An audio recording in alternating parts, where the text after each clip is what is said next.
आज class 10th का chemistry का पहला चैप्टर रासायनिक अभिक्रिया एवं समीकरण पढ़ते हैं। बिल्कुल अच्छी तरह समझते हैं इसको।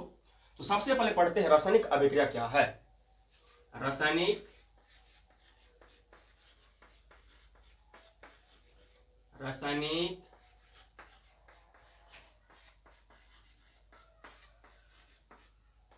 अभिक्रिया क्या है।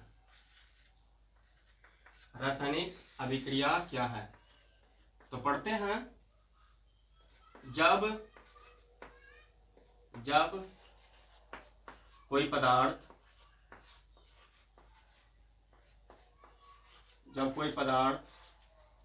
खुद या खुद या किसी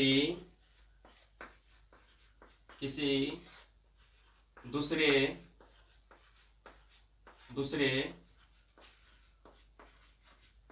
पदार्थ के साथ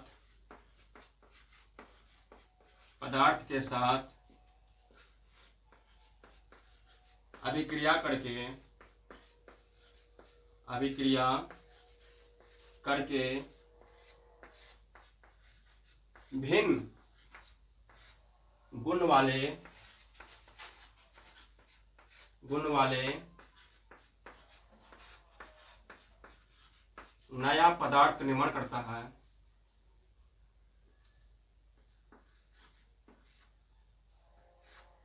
नया पदार्थ का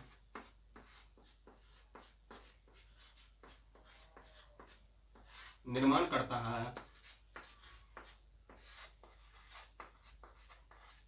तो उसे रासायनिक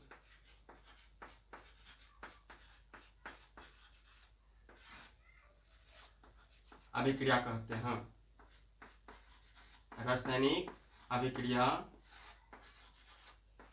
कहते हैं। अब उदाहरण समझते हैं।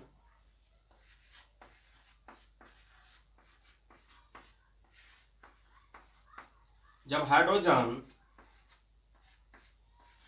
ऑक्सीजन के साथ अभिक्रिया करता है तो H2O बनाता है। ठीक उसी प्रकार से जब कार्बन ऑक्सीजन के साथ अभिक्रिया करता है तो कार्बन डाइऑक्साइड बनाता है, CO2 जिसको बोलते हैं। ठीक उसी प्रकार से जब कैल्शियम कार्बोनेट को गर्म करते हैं तो calcium oxide plus CO2 gas का निर्माण करता है। ठीक उसी प्रकार से जब जिंक को सल्फ्यूरिक अम्ल के साथ अभिक्रिया कराते हैं तो zinc sulphate plus hydrogen gas का निर्माण करता है। ये एरो देते हैं कि कोई भी गैस ऊपर उड़ जाता है, इसलिए हाइड्रोजन गैस का तीर से सूचित करते हैं इसको। अब रासायनिक अभिक्रिया पढ़ लिया हम। अब पढ़ेंगे रासायनिक समीकरण क्या होता है। अब पढ़ेंगे रासायनिक समीकरण। बिल्कुल अच्छी तरह से पढ़ेंगे इसको। रासायनिक समीकरण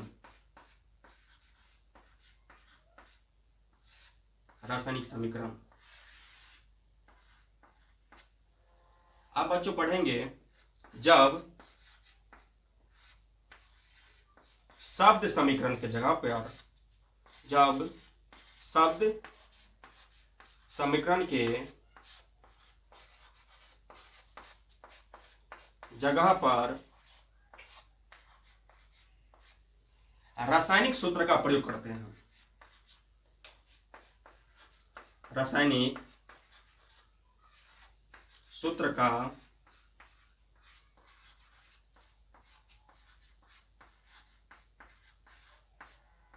प्रयोग करते हैं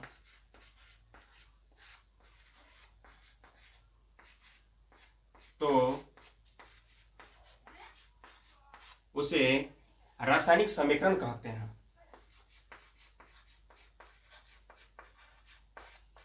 रासायनिक समीकरण कहते हैं।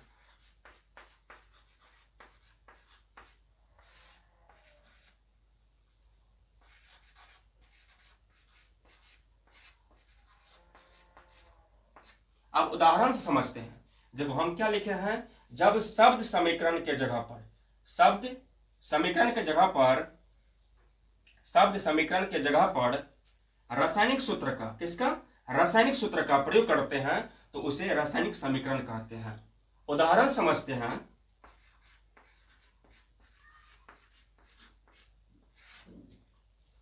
जैसे हाइड्रोजन, इसको शब्द में लिखेंगे पहले। हाइड्रोजन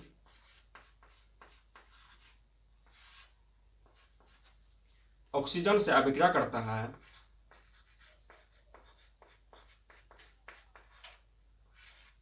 तो जल बनाता है, जिसको H2O बोलते हैं, जल बनाता है।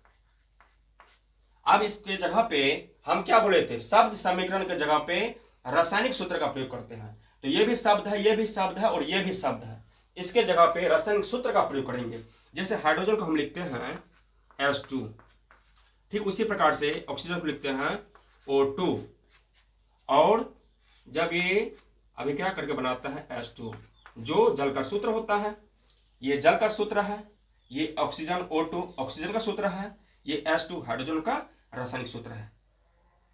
समझ लिए। अब इसको अब आगे पढ़ेंगे। देखिए यहाँ पे शब्द समीकरण है ना, अब शब्द समीकरण को भी समझ लेते हैं और आप स्क्रीनशॉट ले सकते हैं।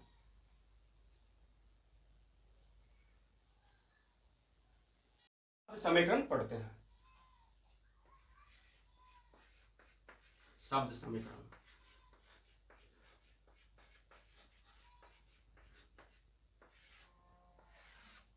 हम रासायनिक समीकरण क्या पढ़े थे कि शब्द समीकरण के जगह पर रासायनिक सूत्र का प्रयोग करते हैं, तब वही पढ़ेंगे। अब शब्द समीकरण क्या होता है, जब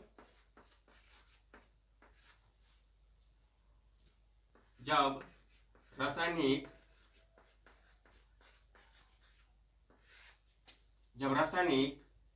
समीकरण के वाक्य को जब रासायनिक समीकरण के वाक्य को संक्षिप्त रूप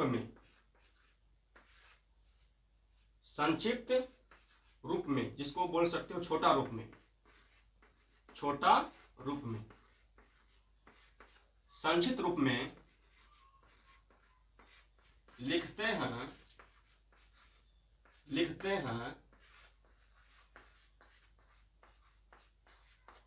तो उसे शब्द समीकरण कहते हैं। शब्द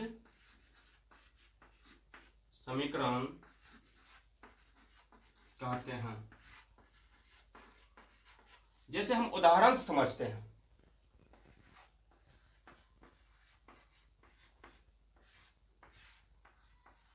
हम क्या लिखे हैं, रासायनिक समीकरण के वाक्य को संक्षिप्त रूप या छोटा रूप में लिखते हैं। तो जैसे पहले वाक्य के रूप में लिखेंगे, जब हाइड्रोजन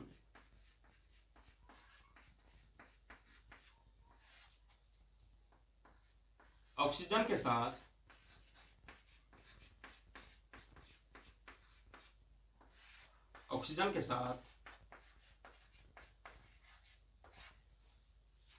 अभिक्रिया करके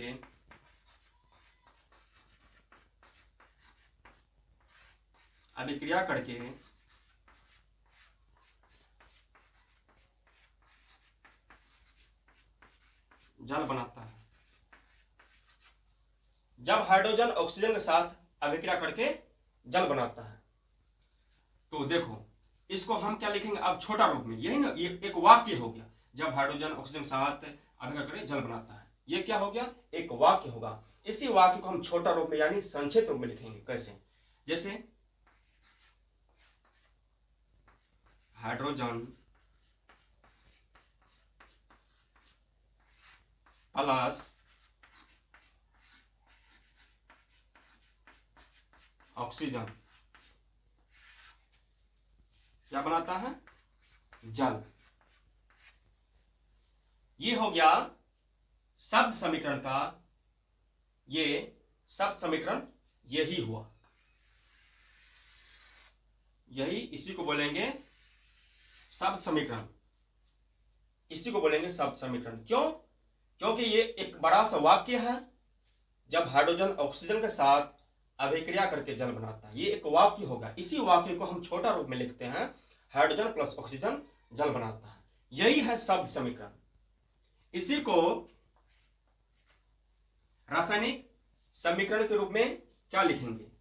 हाइड्रोजन को H2 लिखेंगे, ऑक्सीजन को O2 लिखेंगे, बन जाएगा जल।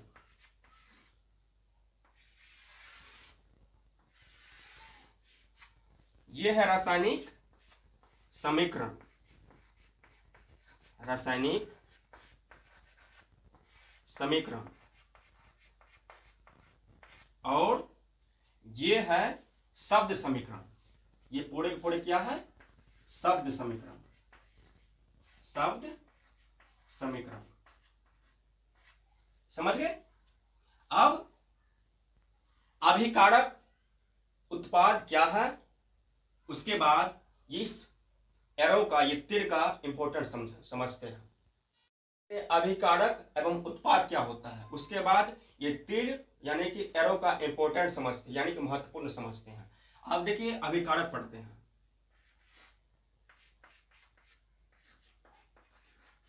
अभिकारक क्या है? अभिकारक क्या है या अभिकारक किसे कहते हैं, समझते हैं। वैसी पदार्थ, वैसी पदार्थ जो रासायनिक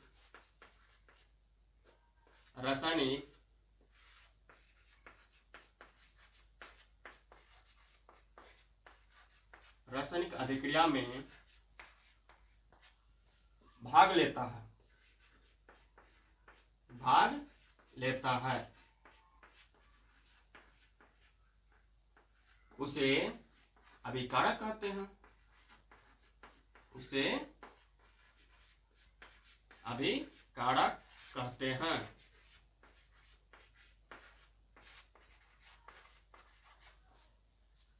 उसी तरह से हम उत्पाद के बारे में पढ़ेंगे।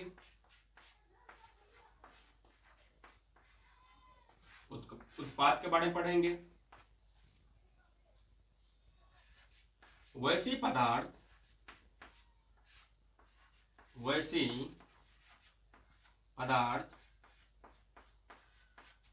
जो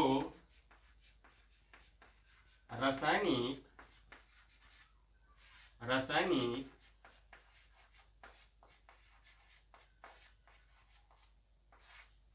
अभिक्रिया के फलस्वरूप बनता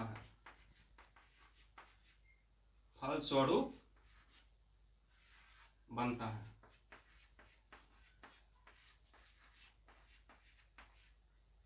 उसे उत्पाद कहते हैं, उत्पाद कहते हैं। अब इस अभिकारक एवं उत्पाद को उदाहरण के साथ समझते हैं।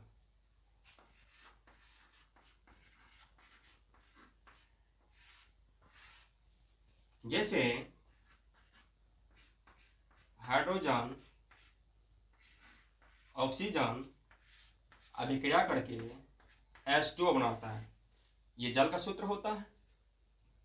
अब देखो, ये हाइड्रोजन एवं ऑक्सीजन ये अभिकारक है, ये क्या है? अभिकारक है। और दोनों अभिक्रिया करके फलस्वरूप क्या बनाता है? जल बनाता है। तो ये जल क्या है? ये जल उत्पाद है, ये जल उत्पाद है।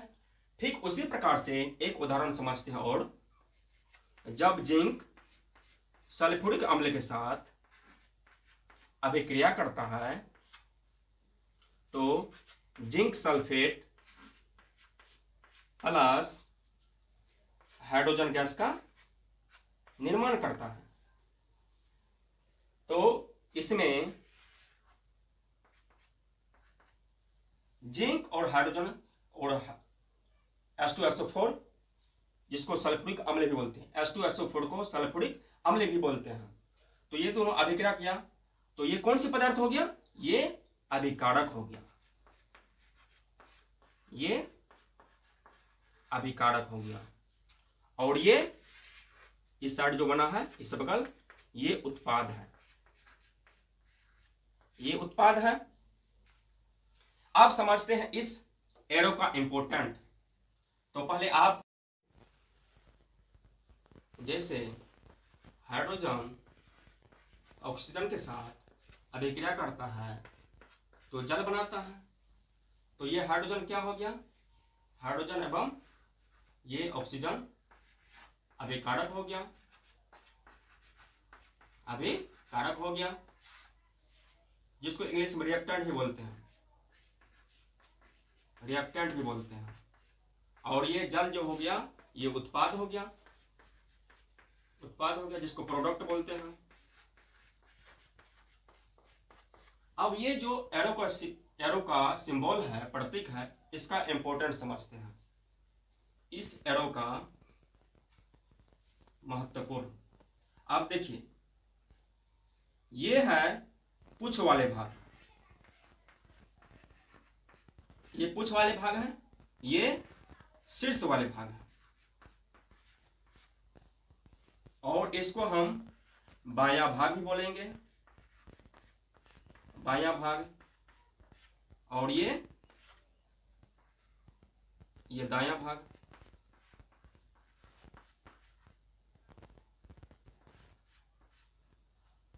ये दायां भाग।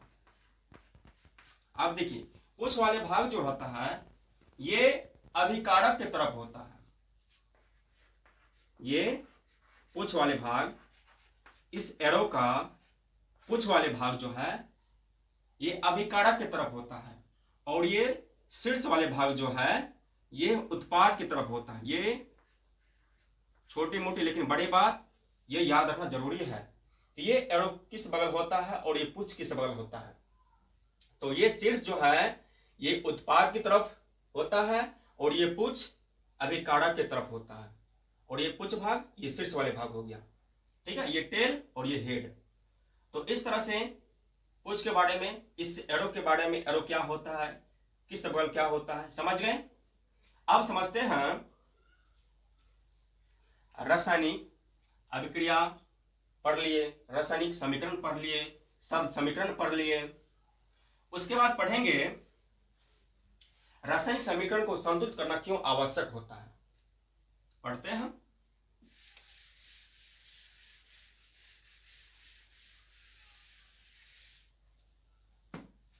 रासायनिक समीकरण को, ये क्वेश्चन आता है हर एक बोर्ड में, ये क्वेश्चन आता है कि रासायनिक समीकरण को संतुलित करना क्यों आवश्यक होता है। रासायनिक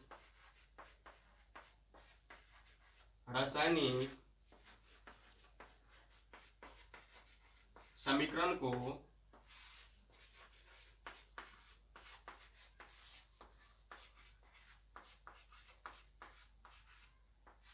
संतुलित करना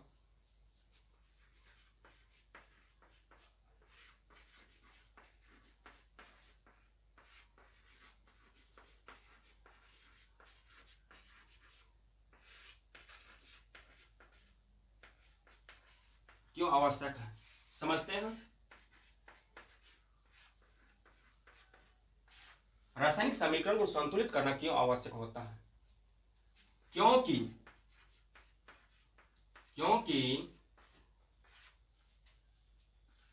द्रव्यमान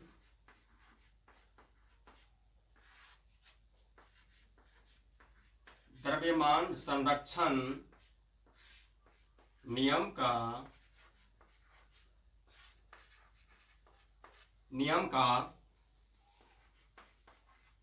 पालन करना पड़ता है,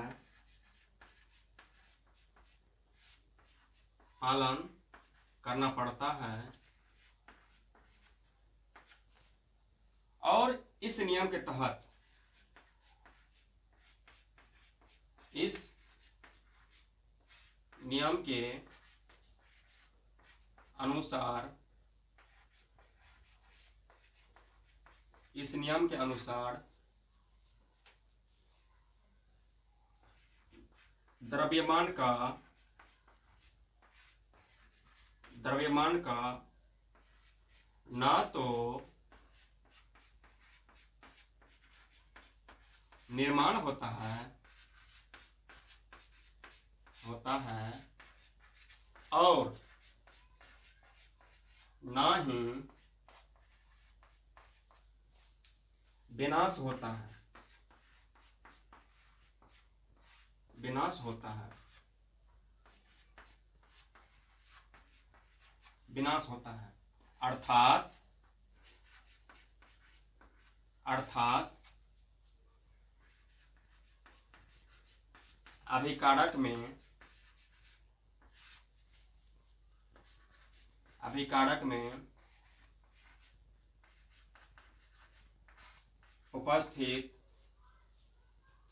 में उपस्थित परमाणु का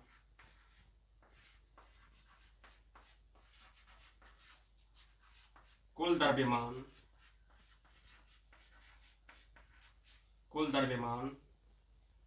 अभिकारक का कुल द्रव्यमान उत्पाद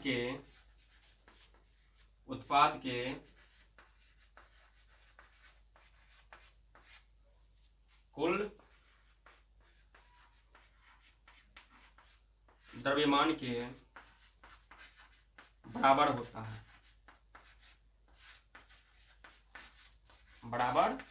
है। अब उदाहरण समझते हैं। जैसे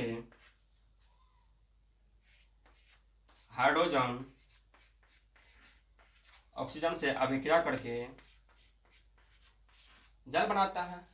तो देखिए, हाइड्रोजन का 2 परमाणु और उत्पाद में हाइड्रोजन का 2 परमाणु, ये बराबर है।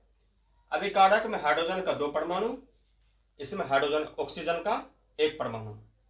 तो इसमें ऑक्सीजन का 2 परमाणु, यहाँ पे ऑक्सीजन का 1 परमाणु, तो इसमें 2 से गुना करते हैं तो ये ऑक्सीजन पूरा हो गया। अब लेकिन हाइड्रोजन का 2 दूनी 4, इनको इनसे गुना कर, 2 दूनी 4, तो 4 हाइड्रोजन हो गया यहाँ पे, लेकिन यहाँ पे 2 हाइड्रोजन है, तो यहाँ पे 2 से गुना करेंगे। अब देखो, अब ये बराबर हो गया। हाइड्रोजन का 4 परमाणु, ऑक्सीजन का 2 परमाणु, हाइड्रोजन का 4 परमाणु, ऑक्सीजन का 2 परमाणु। क्योंकि 2 से गुना करेंगे, ऑक्सीजन में O2 हो जाएगा। इस तरह से देखिए, 4 हाइड्रोजन है यहाँ पे, और 1 हाइड्रोजन का परमाणु द्रव्यमान 1 होता है, 1 होता है, और है कितने? 4, तो 4 से गुना करेंगे, बराबर 4। ऑक्सीजन का 1 परमाणु का द्रव्यमान 16 होता है, 16 होता है, लेकिन है इसमें कितना? 2, तो 2 से गुना कर देंगे, 32। अब देखिए, यहाँ पे हाइड्रोजन के परमाणु संख्या 4 है, और 1 हाइड्रोजन का परमाणु द्रव्यमान 1 होता है, तो 1 गुना 4 बराबर 4। यहाँ पे ऑक्सीजन का 1 ऑक्सीजन का परमाणु द्रव्यमान 16 होता है, यहाँ पे 2 है, तो 2 गुना 16 करेंगे, बराबर 32। अब देखिए, इसकी परमाणु द्रव्यमान को जोड़ेंगे, इसके परमाणु द्रव्यमान को जोड़ते हैं। 4 + 32 बराबर 36, और इसमें देखिए, इसमें 4 + 32 बराबर 36। देखिए, अभिकारक का कुल द्रव्यमान, अभिकारक का कुल परमाणु द्रव्यमान उत्पाद के कुल परमाणु द्रव्यमान के बराबर हो गया। तो इसलिए रासायनिक समीकरण को संतुलित करना आवश्यक होता है। तो यहां तक ही, इसको छोटा रूप में अगर आप लिख सकते हैं तो यहां तक लिख सकते हैं, क्योंकि द्रव्यमान संरक्षण नियम का पालन करना पड़ता है, इसलिए रासायनिक समीकरण को संतुलित करना आवश्यक होता है। बस इतना तक ही लिख सकते हो। अगर आपका मन हो तो आगे भी लिख सकते हैं, लेकिन आप यहां से लेकर के यहां तक भी लिख सकते हैं, आपको फुल नंबर मिलेगा इसमें। ठीक है, तो आप इसका स्क्रीनशॉट लीजिए। अब आगे पढ़ेंगे कि रासायनिक समीकरण को संतुलित करने का विधि। इसमें 2 विधि होता है, एक अनुमान विधि और दूसरा बीजगणितीय विधि। तो आगे पढ़ते हैं, आप इसका स्क्रीनशॉट ले लीजिए।